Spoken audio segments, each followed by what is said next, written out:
I got a call from my then agent saying, look, they're making this film of Lord of the Rings down in New Zealand, and they want someone to do the voice for a digital character in Lord of the Rings. And I said, well, look, Lord of the Rings has got, you know, a dozen really good parts in it.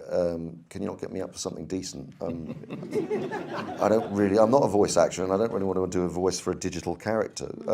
So can you just see what's going on? How about a dwarf or something, perhaps? And so then they said, well, we're not quite sure what it is exactly, but it's Gollum, and it's. And I was going, oh, right, well, I remember Gollum from The Hobbit. I read The Hobbit. I hadn't read Lord of the Rings at the time. And they said, well, we're not quite sure how it works, but you've got to audition for it. So I thought, well, how am I going to audition for this? I'm not a voice. I really am not I'm not one of those actors who's like a mimic or can go in or do voices or impressions or, you know, that's not me. I have to go into the character to find a voice as part of building a character. So I started reading, and, you know, Gollum is...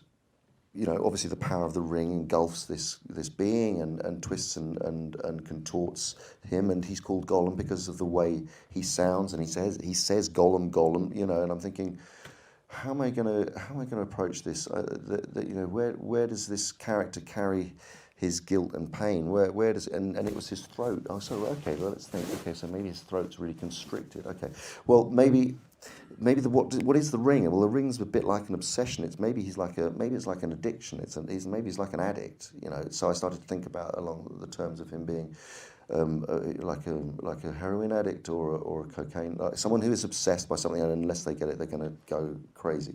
And then this is gospel truth. My cat came into the room, and Diz, his name is Diz, no longer with us, and came in and started coughing up fur balls in front of me. And as he was coughing up fur balls, the whole of his head through to the tip of his tail was doing this kind of weird action, and he started going like that. So that then became sort of you know, and that was sort of the genesis of that voice.